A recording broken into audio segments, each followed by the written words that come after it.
Welcome.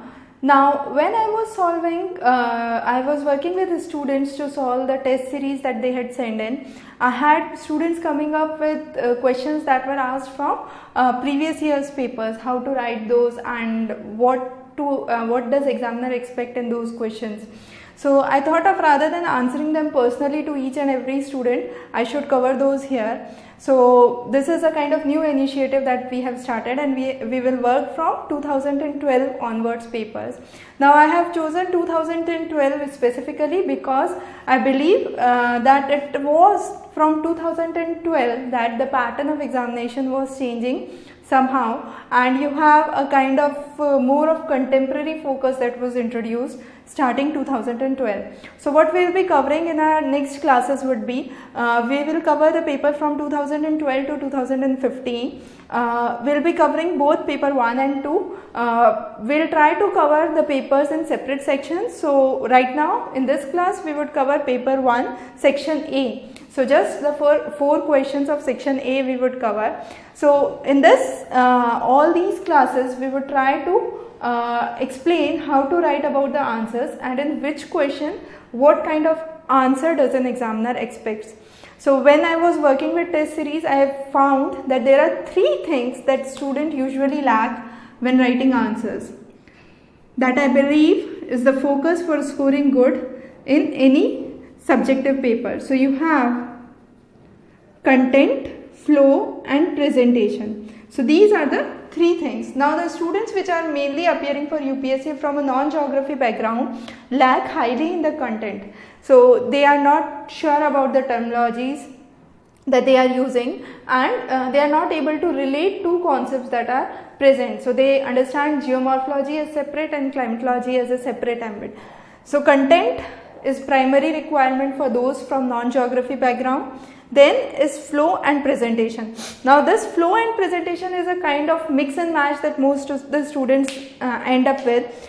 When we talk about flow, it's like you should start the answer in a sequence. I have seen students answering kind of limitations before applicability or limitations prior to understanding the theory.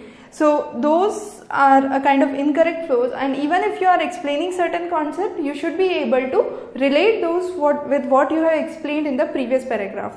So these three are priority that you should focus on. Now we will go around these questions as to understand what is asked and what should be the main key ideas in this question. I have also mentioned the YouTube links for the applicable topics that we have already covered in the videos. So for more details you can refer the video links below. Now the first question for 2012 was Paleozoic glacial evidence for continental drift. Now if we try to understand the continental drift theory, there were 5 basic evidences that were laid forward, which we have already discussed in the class. I won't go into that detail, but when you have a question that asks about explaining the Paleozoic glacial evidence for continental drift, you have to start with what was the main idea propounded by Wegener. So the main idea propounded by Wegener, the theory of continental drift, the basic aim, just in one sentence, I am not saying write too much. Then give the main evidences for the continental drift. So you must jot down all the 5 basic evidences, and then what you have to highlight is the paleoclimatic evidence, which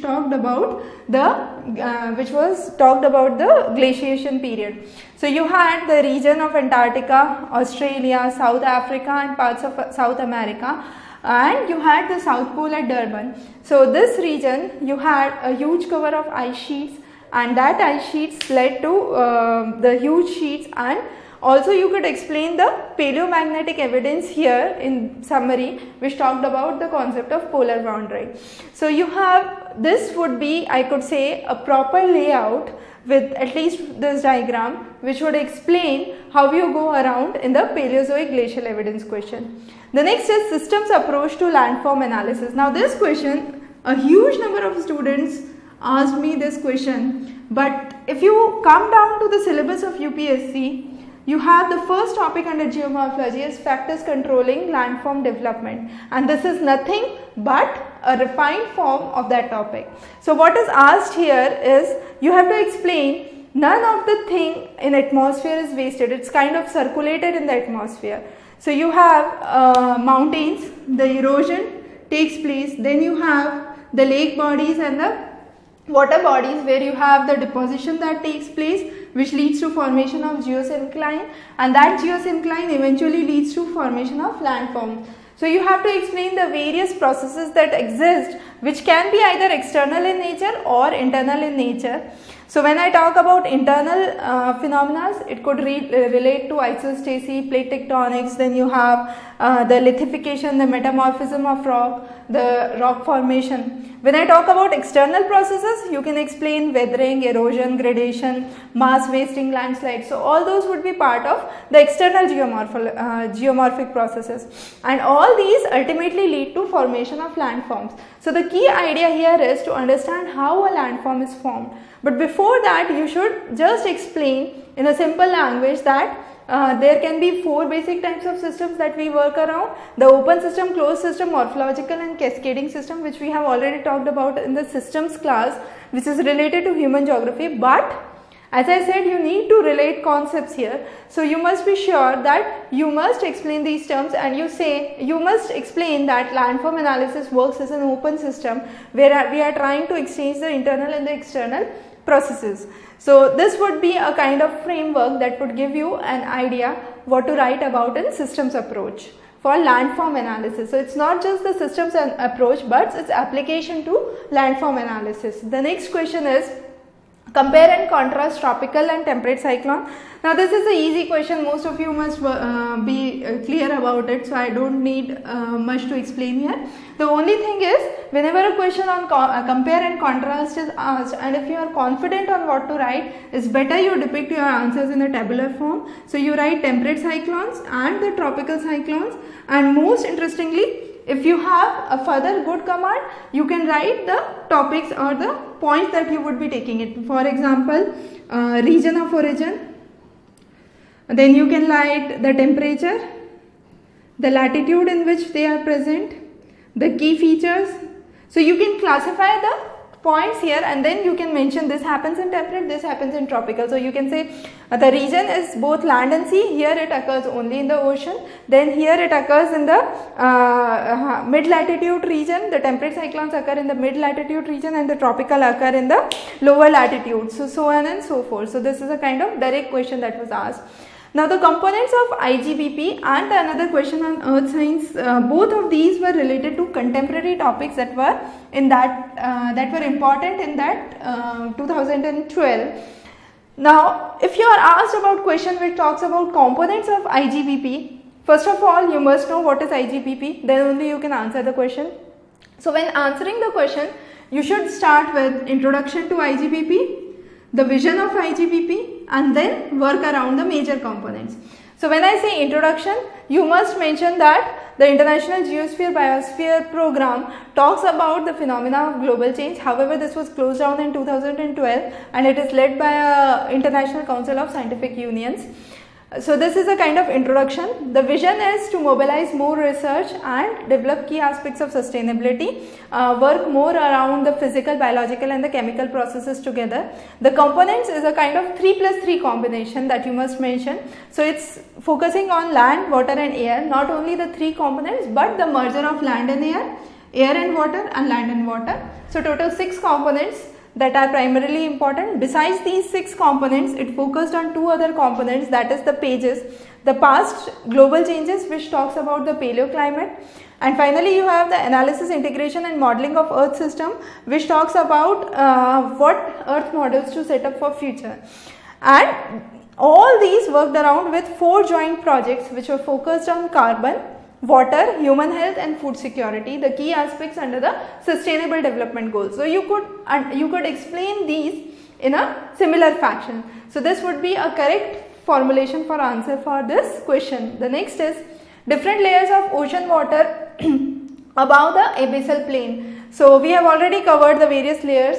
So above the abyssal plain you have the continental rise, the continental slope and the shelf. So you have to explain all these, and this diagram would be a kind of merged diagram for this question.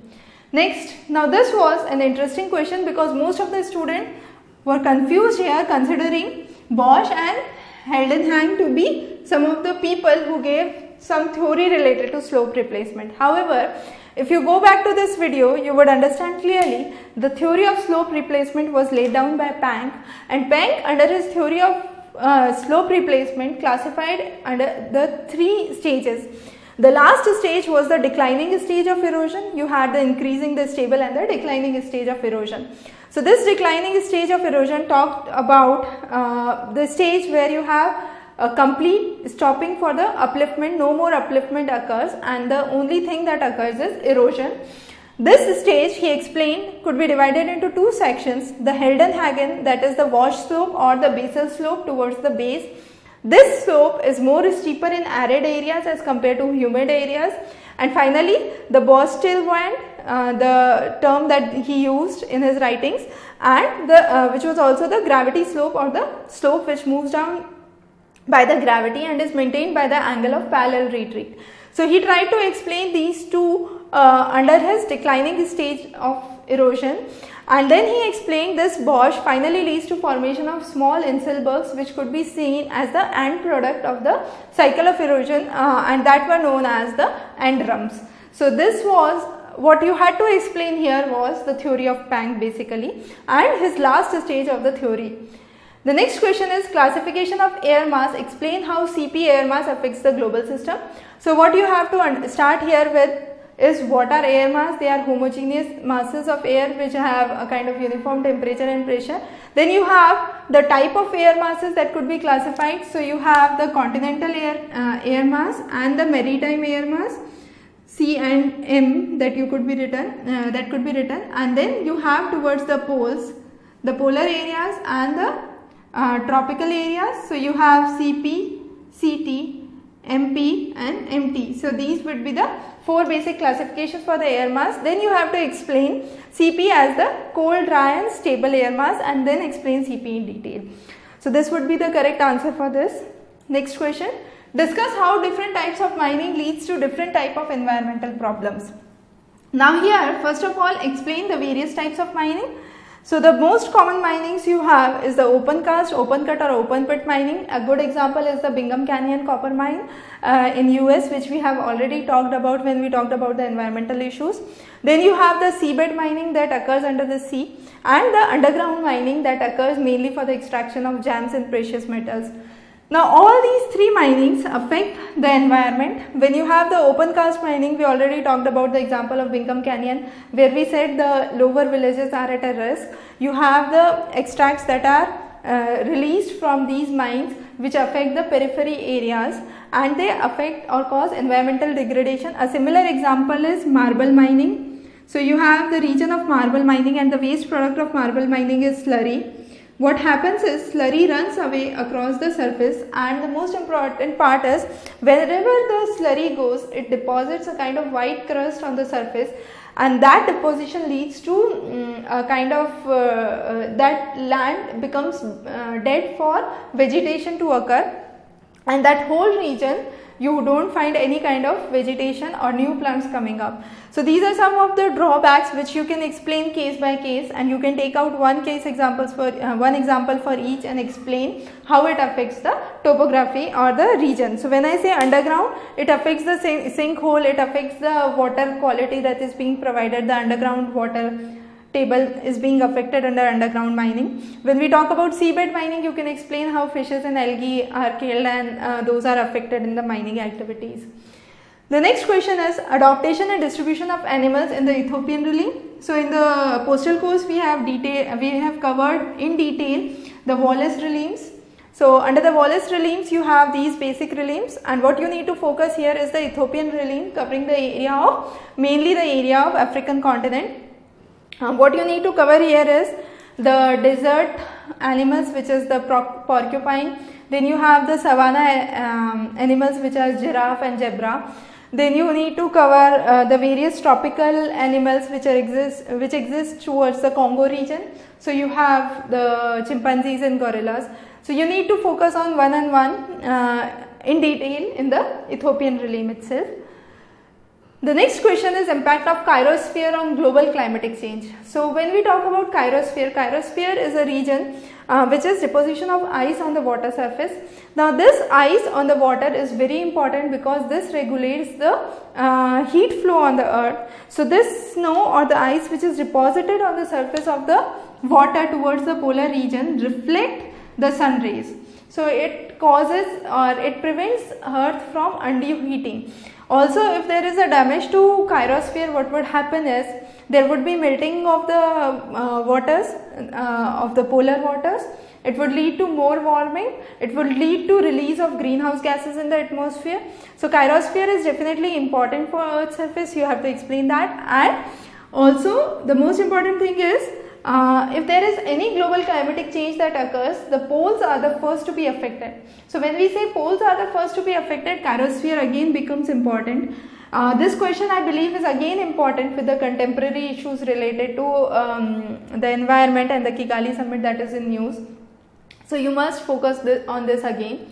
Now this question, the characteristics of standard epigene cycle of erosion. Now again, if you know the terminology, the epigene cycle of erosion which was laid forward by King, the parallel retreat theory of King explains this. You can very well answer the question. So all you need to understand or decipher from the question is what is basically asked. So most of the questions were direct, just the language was tilted and twisted to confuse most of the students. So when we talk about the standard epigene cycle of erosion, what you need to mention is the parallel retreat theory of King, and under that you have to mention the three components that he discussed: the slope element, the development of hill slope, and the epigene cycle of erosion, which we have again discussed in the class on the slope development. So you can refer that for more details. The next is programs initiated by the IUSC under the International Council for Science on Earth Systems. Now what was important here was the main idea for this program was it was a kind of partnership program, and the main idea was to mobilize sustainable development for global change. And this imparted three basic concepts. First is to impart the ideas of research into the students. Once the idea of research is imparted, that should meet up the challenges that exist. So there should be challenges that should be focused, which we need to address. The research should be done to focus on those challenges, and finally we must mobilize our resources to work on those challenges. As a part of this, there were four basic programs that were introduced. The Diversitas that talks about the biodiversity. Then you have the IGBP, which was already asked in another question. Then you have the International Human Dimensions Program on Global Environmental Change and the World Climate Research Program. So you have to mention these in detail to explain this question better. So again, this was a kind of contemporary question. The last questions at all present the most challenging explanation in the evolution of coral reefs. Now this question, the most important thing is you need to explain coral reef are of three types. Then you need to explain the atolls. So atolls are circular coral reefs that exist. And when we talk about atolls, it is important because atolls are a kind of circular reefs that are formed, which could either have a kind of water body or a small island that could exist here. Again, it is important because it maintains the uniqueness of the biodiversity of this region. This could be explained by various mechanisms. I could say there could have been a volcano that erupted in the center and that led to formation of atoll, or there could be the idea of subsidence which was propounded by Darwin and Davis, where they explained there was mountain and it slowly subsided. So you had the formation of fringing ring, and finally you have the formation of the atoll formation that took place. So you could explain it in various ways. You could give how Delhi explained it under the glacial control theory and the Murray's standstill theory. But the main ideas are atolls are unique in themselves because coral reefs are fewer and atolls are further fewer in quantity, and they are challenging because they cannot be seen everywhere. They could be seen only when certain criteria are fulfilled. So you have either a volcano that erupted and you had either a subsidence activity that took place. To explain or to I could say elaborate with your answer, you could work around this. So this was section A of paper 1. We would be covering section B of paper 1 in a separate class. You can subscribe to our channel for further updates on the past papers that we would be working around, and all those who are working with the test series, send me the responses as early as possible so that I can arrange a feedback call at the earliest. Have a good day.